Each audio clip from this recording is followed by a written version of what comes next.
할렐루야. 오늘 하나님께서 주시는 은혜의 말씀 보시겠습니다. 시편 8편 말씀입니다. 시편 8편 1절부터 9절 말씀.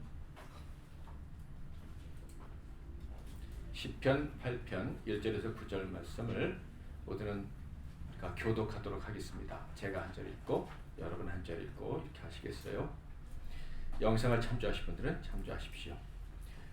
여호와 우리 주여, 주의 이름이 온 땅에 어찌 그리 아름다운지요. 주의 영광이 하늘을 덮었나이다. 주의 기적으로 말미암아 어린아이들과 젖먹이들의 입으로 권능을 세우시며 이는 원수들과 보복자들을 장사당하게 하여 주시니라. 주의 손가락으로 만드신 주의 하늘과 주께서 베풀어 두신 달과 별들을 내가 보오니 사람이 무엇이기에 주께서 그를 생각하시며 인자가 무엇이기에 주께서 그를 돌보시나이까. 그를 하나님보다 조금 못하게 하시고 영화와 존귀로 관을 씌우셨나이다. 주의 손으로 만드신 것을 설득게 하시고 만물을 그의 발 아래 주셨으니 곧 모든 소와 양과 들짐승이며 공중의 새와 바다의 물고기와 바닷길에 다니는 것이니. 같이 읽습니다. 여호와 우리 주여, 주의 이름이 온 땅에 어찌 그리 아름다운지요. 아멘. 오늘은 나의 하나님은 아름다우시다, 나의 하나님은 아름다우시다 라는 제목으로 하나님 말씀을 상고하겠습니다. 제가 설교 본문을 준비하는 방법이 여러 가지가 있는데 제일 중요한 것은 기도하면서 하나님, 우리 성도들이 어떤 말씀을 주실까요? 이렇게 기도하면서 말씀을 받아서 준비를 합니다. 어떤 때는 기도하다 몇 주 걸 한꺼번에 주실 때도 있고 한 주씩 이렇게 받을 때도 있어요. 이번 주에는 좀 더 특별한 것 같아가지고 지난주 예배 끝나고 어떤 집사님이 다음 주에도 이 9가지 성령의 열매에 대해서 말씀하시나요? 라고 했는데 그때부터 기도를 했던 것 같아요. 다음 주에 어떤 말씀을 주실까? 근데 이 마음속에서 여호와 우리 주여, 주의 이름이 어찌 그리 아름다운지 이게 이 찬양이 계속 이렇게 나오더라고요. 그래서 근데 지금 이 본문은 우리가 계속 들어온 말씀하고는 좀 방향이 좀 다른 것 같다는 느낌이 제가 들었어요. 왜냐하면 우리가 교회 이전하면서부터 하나님이 우리에게 주신 말씀은 하나님이 깨어진 자들을 통해서 일을 하신다. 깨어진 자, 깨어진 그릇, 물 한 방울도 담을 수 없는 자들을 하나님이 사용하신다. 그들 통해 교회를 세우신다. 이 말씀이었는데 갑자기 하나님 아름다우시다 라고 이 말씀을 주셔서 진짜 이 말씀은 하나님이 내게 주신가, 우리에게 주신 말씀인가 이런 생각을 많이 하면서 특히 기도를 많이 했던 것 같아요. 그런 의미에서 오늘 말씀 아주 중요하고 잊지 말아야겠다, 잘 기억하면 좋겠다 라는 생각이 들어요. 그래서 제가 손유일을 준비했어요. 제목을 잊어버리지 말자고. 우리가 전 세대가 같이 드린 예배니까 어린아이들도 설교를 듣고 이해하고 또 제목도 기억할 수 있도록 해야 되잖아요. 손유일을 한번 해보겠습니다. 자, 손을 이렇게 두 손을 내미시고 나의 아니 잘못됐어요. 다시 제가 만든 거라. 나의 하나님은 아름다우시다. 괜찮습니까? 한 번 더 시작. 나의 하나님은 아름다우시다. 다 외우셨죠? 네, 옆에 계신 분에게 당신도 아름다우십니다. 시작. 이제도 아름다우십니다. 옆에 계신 분들 다 아름다운 분들 맞나요? 진지하게 질문합니다. 객관적으로 아름답나요? 네. 아멘. 객관적으로 아름답나요? 네. 객관적으로 아름다우십니다. 네.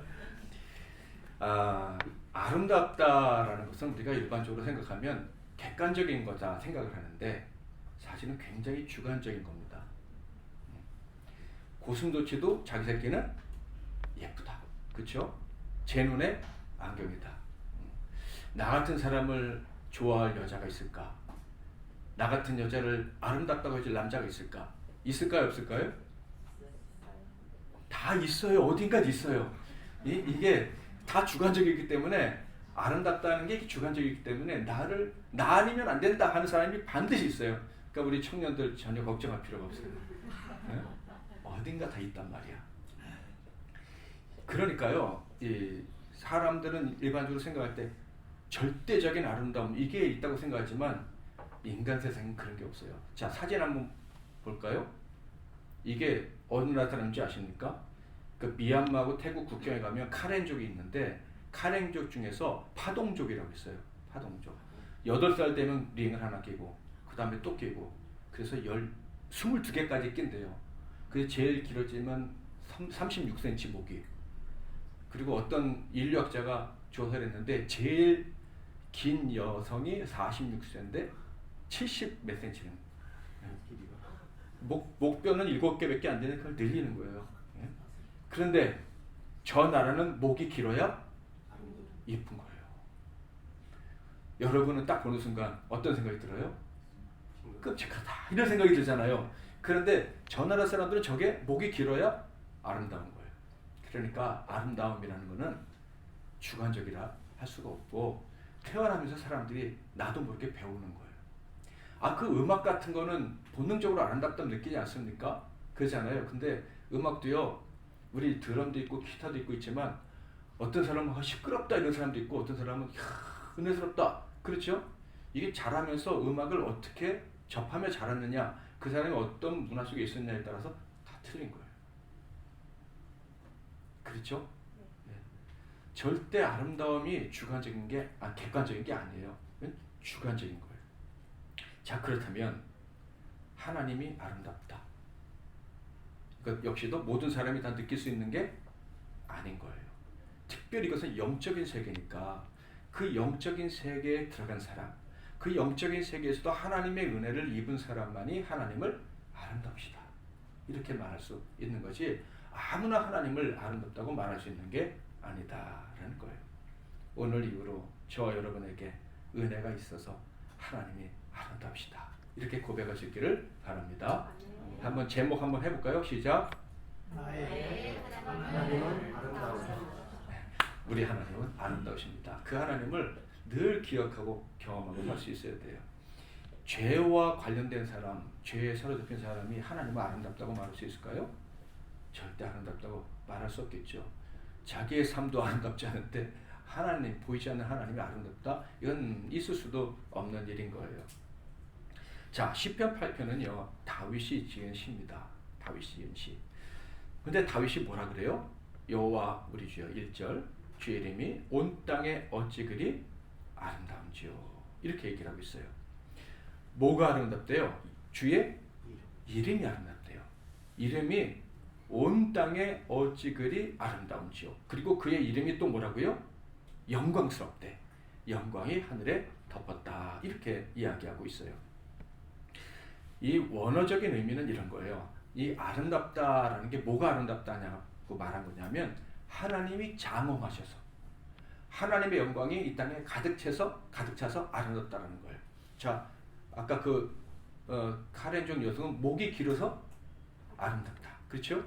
어떤 사람은 키가 커서 아름답다고 말하기도 하고요. 어떤 사람은 뚱뚱해서 아름답다 하기도 해요. 네? 그런데 여호와 하나님은 왜 아름다우시다? 그의 이름이 너무 커서, 그의 이름이 너무 광대해서, 그의 이름이 온 땅에 영광스럽게 가득 차 있어서 그래서 아름답다. 이렇게 이야기를 하고 있어요. 그러니까 우리가 일반적으로 생각하는 아름다움의 기준하고 틀리죠. 뭐 오밀조밀하거나 뭐 저기 보기에 좋거나 이게 아니라 하나님이란 그 이름이 상상할 수 없을 정도로 너무 커서 아름답다. 이렇게 이야기를 하고 있는 거예요. 거기 보니까 어찌 그리 온 땅에 어찌 그리 아름답냐. 영광이 하늘에 덮었다. 이렇게 되어 있는데요. 이게 무슨 말이냐면 하나님의 이름 할 때 하나님의 이름 할 때 그 이름이 뭐죠? 여호와. 그 여호와는 뭐와 관련이 있다 그랬습니까? 약속과 관련이 있어요. 약속하시고 약속을 영원히 지키시는 그것과 관련된 게 바로 여호와라는 이름인 거예요. 근데 그 이름이 너무 크다라는 말은 무엇이겠어요? 자기가 살아가는 모든 과정 속에 하나님의 약속이 계속 나타난다는 거예요. 하나님의 약속이. 근데 내 삶에만 그 나타나는 게 아니라 온 땅과 하늘에 하나님께서 약속하신 것은 하나도 남김없이 다 이루어지는 거예요. 아멘. 그래서 그분이 아름답다라는 거예요. 그래서 하나님이 약속하신 것은 하나도 땅에 떨어지지 않고 그냥 다 지켜지니까 다윗의 눈이 영의 눈이 딱 열리니까 그게 보이는 거예요. 야, 하나님은 정말 약속하신 것은 다 지키시는구나. 하나도 하나님의 약속은 땅에 떨어지지 않는구나. 나 같은 자에게 주신 약속도 지켜지는구나.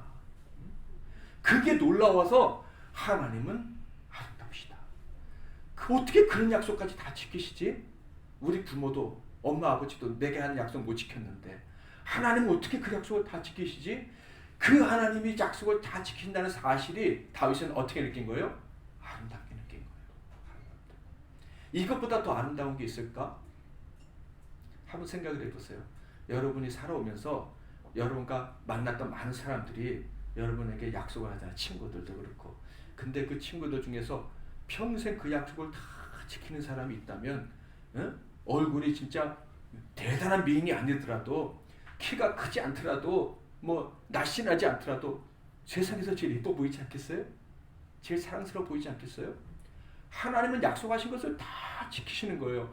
그 크기, 사람은 도저히 할 수 없는 그 일을 해내시는 그 하나님의 능력, 권능, 이것을 볼 때 다윗이 아름답다. 여호와 우리 주여, 주 이름이 온 땅에 어찌 그리 아름다운지요. 아름다운지요. 다윗이 느낀 하나님의 이름에 담긴 아름다움, 그 핵심은요, 크기입니다. 크기. 하나님이 커서 아름다우시다는 거예요. 뭐 우리가 장엄하다, 아름답다 하는 것 중에 일출, 그렇죠?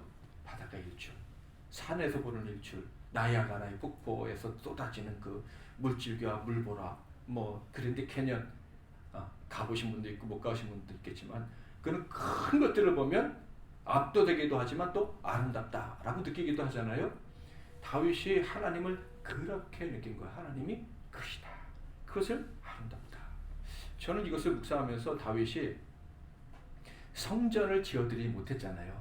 하나님이 허락을 안 해주셔가지고 성전을 못 지어드렸는데 혹시 하나님의 아름다우심 때문에 성전을 짓지 못한 건 아닌가 하는 생각이 들었어요.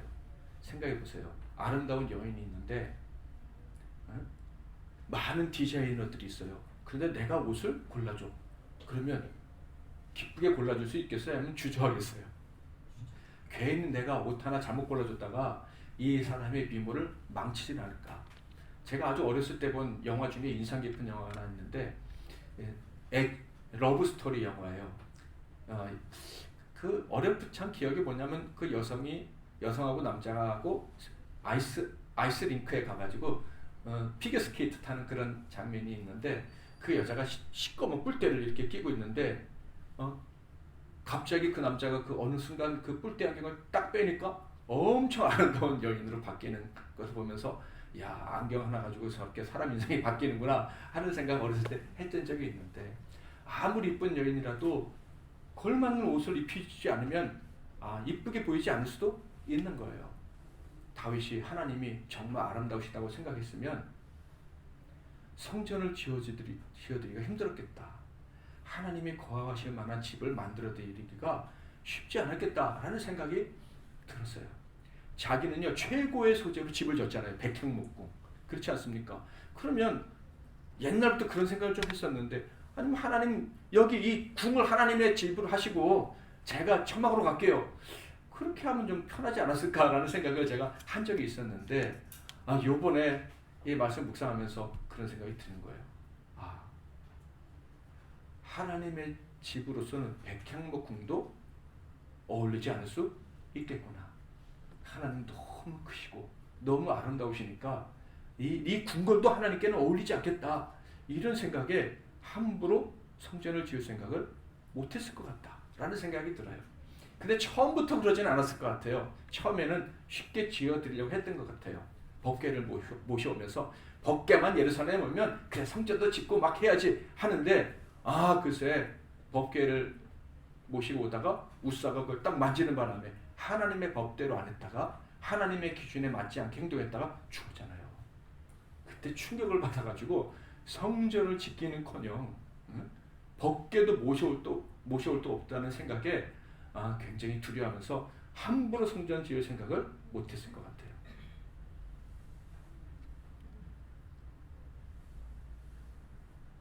사실 모세도 성막 자기 마음대로 짓지 않았잖아요.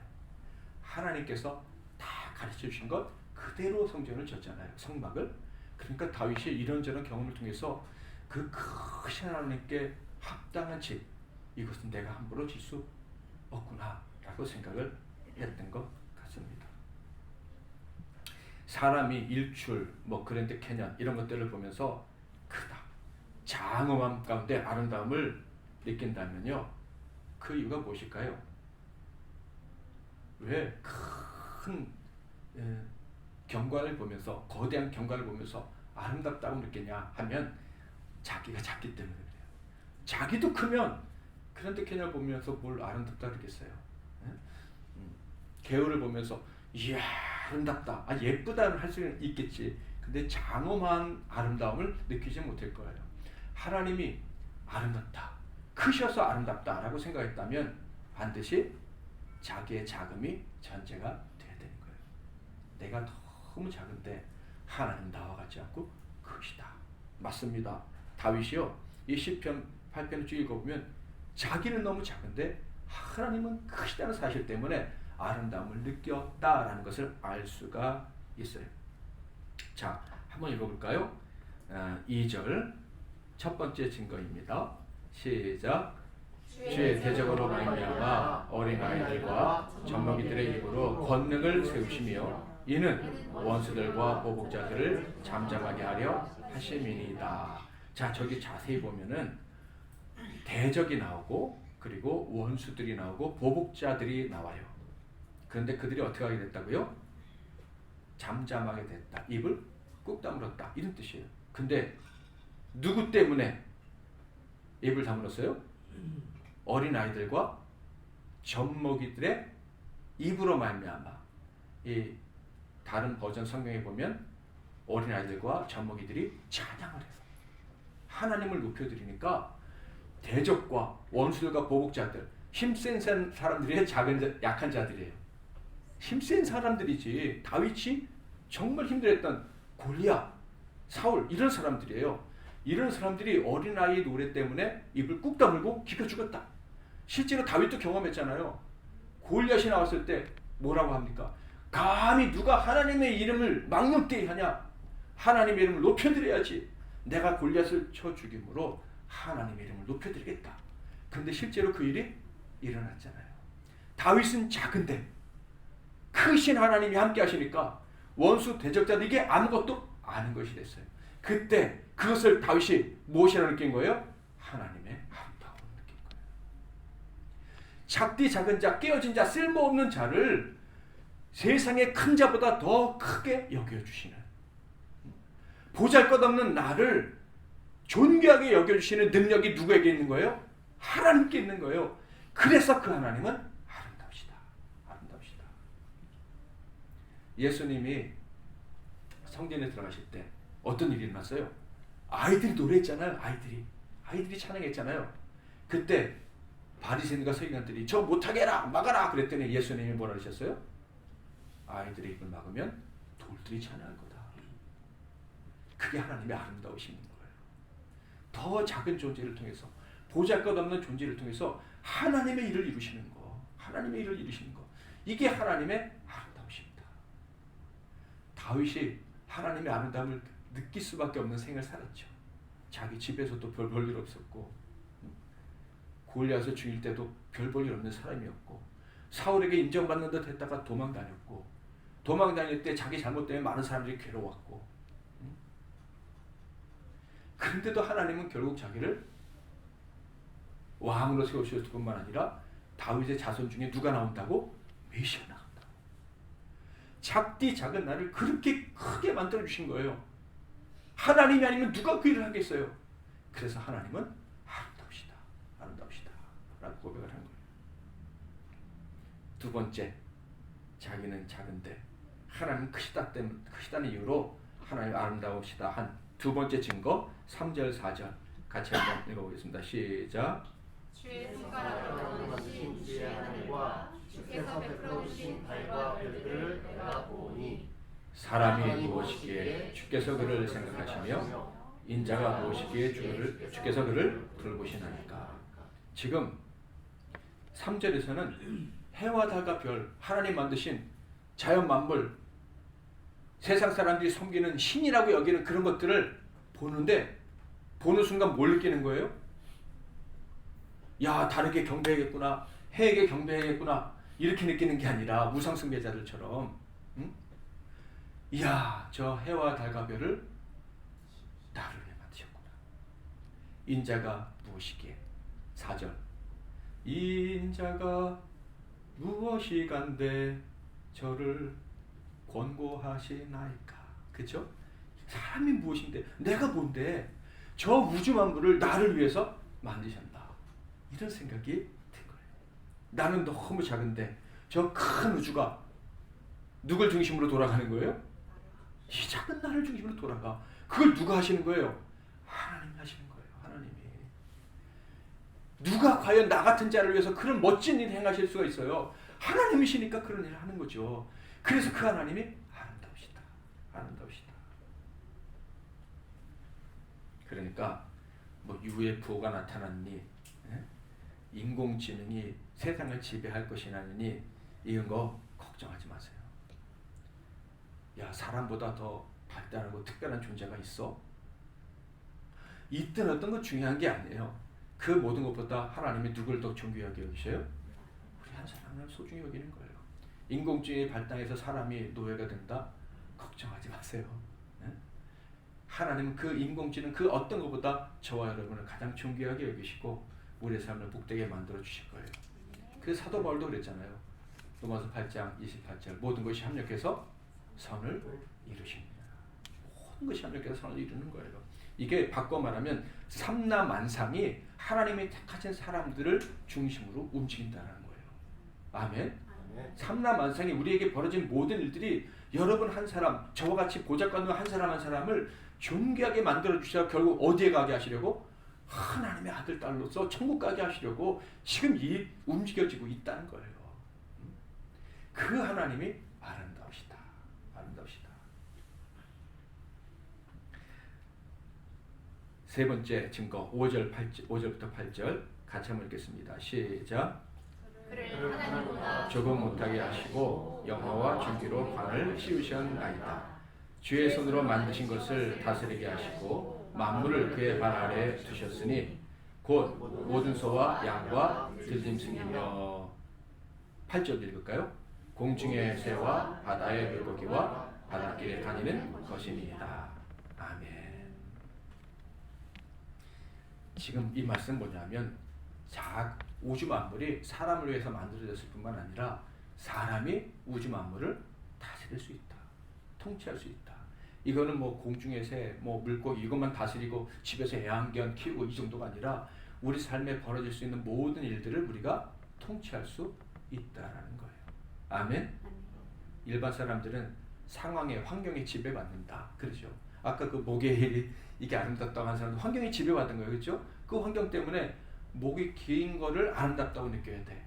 그래서 여성들이 나이가 많으면요, 이게 온몸이 안 아플 수가 없어요. 그래서 저 카렌족 남성들이 해야 되는 일 중에 하나가 안에 안마해 주는 거. 목이 너무 힘드니까 안마해 주는 거. 그 환경 속에서 지배받으면서 그걸 아름답다고 느끼면서 아름답다고 느끼기 때문에 계속 고통을 당하면서 살아야 되는 거예요. 그런데 우리 하나님의 사람, 하나님의 아름다우심을 아는 사람들은 환경을 다스리며 살아갈 수 있다라는 겁니다. 아멘. 우리는 환경을 다스리며 살아갈 수가 있어요. 지배할 수 있음을 믿으시기를 바랍니다. 굴복하지 마시기를 바라요. 작은 자가 어떻게 다스릴 수 있냐? 아니, 우리 같은 작은 자가 태양을 다스리고, 뭐 별을 다스리고, 뭐 이거는 좀 어렵다 치더라도 우리에게 벌어지는 환경들, 인간관계 이거 어떻게 다스려요? 맨날 치고 사는 거지. 맨날 치이다 보니까 우울하고 힘들고 이런 거 아니겠어요? 그런데 어떻게 그래도 다스리고 그래서 기뻐하고 감사하고 살아갈 수가 있어요. 그런데요, 아무리 커도 다스리는 사람이 있어요. 아무리 큰 배도 배에 대해서 잘 아시는 분이 계시면 너끈히 운전할 수 있잖아요. 아무리 큰 항공기, 비행기에서 잘하는 조종사가 있으면 그냥 운전이 되는 거예요. 그렇지 않습니까? 코끼리, 그 큰 동물도 조종사가 다스릴 수가 있어요. 원리를 알면은 아무리 큰 것도 다스릴 수가 있어요. 다른 짐승은 안 돼. 근데 누구만 돼요? 사람만. 사람에게는 하나님이 원리를 아는 능력을 주셔가지고 보이지 않는 흙 속에서도 그 반도체를 만들어내잖아요. 흙을 꺼내서 자동차도 만들고 그렇지 않습니까? 이 원리를 아는 지혜를 누구에게 주셨어요? 사람에게 주셨어요. 그래서 사람은 이걸 다스릴 수가 있는 거예요. 그런데 이 모든 것을 다스리는 진짜 원리는 누구만 할 수 있냐면 영의 사람만 할 수 있어요. 하나님의 마음은 누가 하신다 그랬어요? 성령님이 하신다 그랬잖아요. 사람의 마음은 사람이 알고 하나님의 마음은 성령님이 하신다. 그래서 성령님께서 하나님 마음을 가르쳐 주시는 사람은 세상을 이끌고 다스릴 수 있다. 그것이 고린도전서 1장 2장에 있는 말씀 아닙니까? 한번 읽어볼까요? 고린도전서 2장 14절 15절 시작. 육에 속한 사람은 하나님의 성령의 일을 하지 아니하니 이는 그것들이 그에게는 어리석게 보이며 또 그들은 그것들을 알 수 없느니 그러한 일은 영적으로 분별되기 때문이라. 신령한 자는 모든 것을 판단하나 자기는 마음에게도 판단을 받지 아니하느니라. 이 말씀은 정말 놀라운 말씀인데요. 우리가 지난주까지 성령을 받아야 된다라는 말씀을 드렸는데 성령의 인도하심을 받아야 된다 그랬는데 성령의 인도하심을 받는 사람은 아무에게도 판단을 받지 않는다. 세상이 무시할 수 있는 존재가 될 수가 없다는, 당연하죠. 다스리는 사람인데. 성령의 사람이 세상을 다스리는데 어떤 힘인자, 어떤 권력자가 함부로 하나님의 사람들을, 성령의 사람들을 멸시하고 판단하고 조롱할 수 있겠어요? 그건 자기가 망하는 일인 거예요. 자, 그래서요. 고린도전서 1장 27절에서 29절 한번 읽어볼까요? 시작. 세상에 미련한 것들을 택하사 지혜 있는 자들을 부끄럽게 하려 하시고 세상의 악한 것들을 택하사 강한 것들을 부끄럽게 하려 하시며 하나님께서 세상의 천한 것들과 멸시받는 것들과 없는 것들을 택하사 있는 것들을 피하려 하시나니 이는 아무 육체도 자랑하지 못하게 하려 하심이라. 아멘. 작은 존재들이라도 성령님께서 함께 하시면 세상이 그 어떤 것보다도 커질 수 있다. 이게 하나님의 아름다우신 거예요. 이런 일을 행하시는 게 하나님의 아름다우신 거예요. 자, 그렇다면 하나님의 아름다우심을 아는 사람은 계속 말씀을 따라오다 보니까 자기도 아름다운 거예요. 다시 하나님이 아름다우시다라는 것을 깨닫는 사람은 자기도 아름다워져요. 어떤 의미에서? 그런 거예요.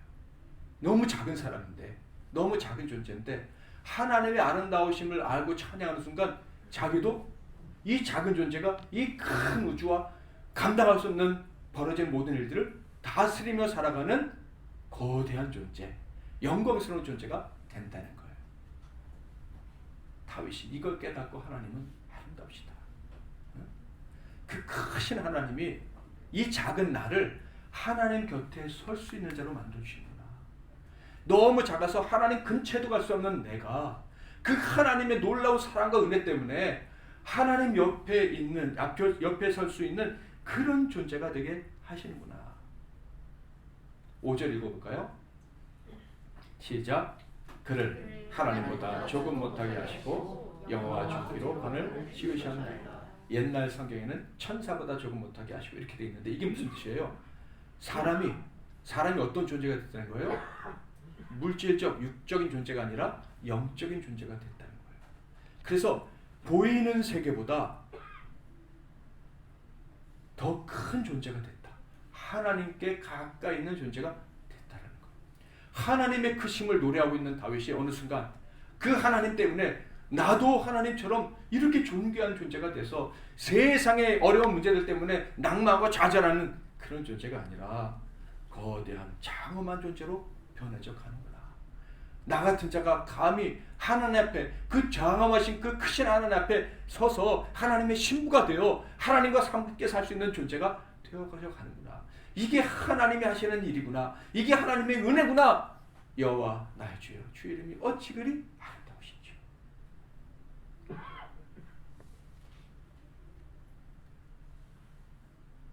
실제로요, 다윗이 하나님이 너무 크셔서 하나님께 걸맞는 재료로 하나님의 집을 지을 수 없다라고 생각을 했을 것 같은데, 근데 실제 성막은요, 모세가 지은 성막은 재료가 뭔지 아십니까? 모세가 성막을 지을 때 백향목 가지고 쳤어요. 가장 쓸모없는 나무, 아카시아가에 있는 조각목 다 비틀어져서 땔감 외에는 쓸모가 없는 그 나무를 가지고 그 거룩한 성전을 지었잖아요. 하나님의 지혜는요, 사람이 따라갈 수가 있는 게 아닌 거예요. 그러니까 다윗은 백향목도 좋은 거지만 백향목보다 더 좋은 나무가 없다는 걸 알지만, 그러나 하나님의 그 크신 지혜 가운데는 분명히 더 나은 재료가 있을 것이다. 그렇게 믿었을 것이다. 저는 그런 생각이 듭니다. 하나님의 아름다우심은요, 가장 비천한 자를 하나님과 함께 사는 자로 만드시는 거예요. 가장 비천한 자를 하나님의 신부가 되게 하시는 거예요. 가장 초라한 저와 여러분 깨어진 인생을 거대한 영광스러운 존재로 만들어 주시는 거예요. 그래서 믿는 사람들은요, 좌절하지 않는 거예요. 우리가 왜 실수가 없고 실패가 없겠습니까? 어떻게 보면 매일 실수하고 매일 실패를 경험하는 인간관계도 그렇고 뭐 하는 일도 그렇고 그런 게 우리예요. 그런데 우리 하나님 사람들은요, 누굴 바라보도록 만들어졌어요? 네? 하나님을 바라보도록 만들어졌어요. 그래서 그분의 크심을 알고 나의 작음을 알고, 이런 찬양이 있잖아요. 나는 작지만 그분의 크심을 알면 나는 아름다운 존재가 되는 거예요. 아멘? 근데 그분의 크심을 모르고 나의 작음만 생각하면 비천한 존재가 되는 거예요. 우울해지는 거예요. 내가 살아도 뭐하나? 갑자기 마음이 다운되고 잘 나가다가도 갑자기 모든 걸 포기해버리고 싶고, 이런 게 우린 거예요. 여러분 다 경험해 보셨잖아요. 맨날 그렇게 왔다 갔다 하잖아요. 그래서 우리는 그분의 크심을 다 생각해야 돼요. 여호와 우리 주여, 주의 이름이 온 땅에 어찌 그리 아름다우시오. 그 아름다우신 하나님은 크신 하나님, 나같이 작은 자를 영광스럽게 만들어주시고 존귀하게 만들어주시는 하나님. 그래서 그분을 늘 기억하면 우리는 나도 모르는 사이에 점점 더 아름다운 인생이 되는 거예요. 아멘? 네. 그런데 하나님이 아름다우셔서 우리도 아름다워졌다면 또 어떤 일이 일어날 줄 아세요? 아까 했잖아요. 당신도 아름다우십니다. 나만 아름다워지는 게 아니라 옆에 있는 사람들까지도 아름답게 만들 수가 있어요. 아름답게 만들 수가 있어요. 바꿔 말하면 내가 하나님의 아름다우심을 경험하며 살면 옆에 있는 사람을 크게 만들어줄 수가 있어요. 사랑하는 사람을 영광스러운 존재로 만들어줄 수가 있는 거예요. 내가 하나님의 아름다우심을 모르면 옆에 있는 사람이 어떻게 될까요? 쪼그라들어요. 네? 찌그러든단 말이에요. 좀 더 필 수 있었는데 계속 작아지는 거야. 좀 더 멋진 인생 살 수 있는데 초라한 인생이 되는 거예요. 그렇게 살 수 없잖아요. 아멘? 그분의 아름다움을 묵상하면 묵상할수록 내가 아름다워질 뿐만 아니라 옆에 있는 분들이 아름다워지는데, 이것만큼 좋은 게 어디 있어요? 옆에 있는 사람이 존귀해지는데. 이것을 포기할 수 있습니까? 절대 포기할 수가 없어요. 근데 많은 사람들이요, 계속해서 불평하고 살아요. 내 옆에 있는 저 사람 때문에, 저 친구 때문에, 내가 사람 잘못 만나서 내 인생이 이렇게 힘들어졌다. 매일 이러고 산단 말이에요. 이제부터는 바뀔 수 있기를 바랍니다. 그분, 그 아름다우신 하나님이 나의 하나님이시기 때문에 내가 점점 아름다워짐으로 말미암아 내 사랑하는 사람들이 아름다워지는 그런 복을 누릴 수 있기를 바랍니다. 작은 자들, 무능하고 실패한 것처럼 보이는 우리가 사랑하는 분들을 아름답게 만들 수 있습니다. 이를 위해서 뭐가 필요해요? 먼저는 우리가 하나님을 바라보는 그 믿음의 열정이 필요하고, 두 번째로는 믿음이 필요합니다. 하나님이 나같이 작은 자를 아름답게 만들어 주신 것처럼 내 사랑하는 저 친구 하나님이 아름다운 인생으로 만들어줄 수 있다. 아멘. 믿음으로 기도하며 나아가야 할 거예요. 하나님, 저를 하나님 곁에 설 수 있는 신부로 만들어 주신 것처럼 내 사랑하는 저 친구를 하나님 곁에 설 수 있는 멋진 신부로 만들어 주세요. 이 기도를 멈추지 말아야 되는 거예요. 그래야 그분이 큰 인생, 하나님 보실 때 정말 장엄한 인생, 영광스러운 인생이 된다라는 거예요. 가족이 있는데요, 아름다움을 공유하지 못해요. 예를 들어서 그림을 보러 갔는데, 나는 그림 관심 없어. 나는 음악이 좋아. 아름다운 음악을 듣는데 시끄러워 꺼. 나는 그냥 드라마나 볼래. 예를 들어서 이 아름다움에 대한 공유가 안 되면 그 가족은 힘든 거예요. 우리 영적인 가족은요, 하나님의 아름다우심이 공유가 돼야 돼요. 하나님의 크심이 좋아야 돼요. 그 하나님이 나도 크게 해주신다는 사실을 함께 믿을 수가 있어야 돼요. 그 아름다운 하나님이 당신의 삶, 나의 삶 아름답게 만들어 줄 수 있다는 믿음이 공유가 되어야 돼요. 아멘. 그래야 그 가정이 행복한 거예요. 그래야 함께 기뻐하는 가정이 되고 함께 기뻐하는 교회가 되는 거예요. 마지막으로 우리 모든 삶이 함께 아름다워지기를 바라면서 8편 9절 같이 한번 읽겠습니다. 시작. 여호와시여, 주의 이름이 땅에 어찌 아름다우시오. 자, 설교 제목은 나의 하나님은 아름다우시지만, 이제 우리의 삶에선 사랑하는 사람들과 함께 뭐라고 고백해야 돼요? 우리 하나님은 아름다우십니다. 당신의 하나님은 아름다우십니다. 그 하나님을 고백하면서 점점 아름다워지는 저와 여러분 다 되시기를 주님의 이름으로 축복합니다. 여호와 우리 주여, 주의 이름이 온 땅에 어찌 그리 아름다운지요. 아멘.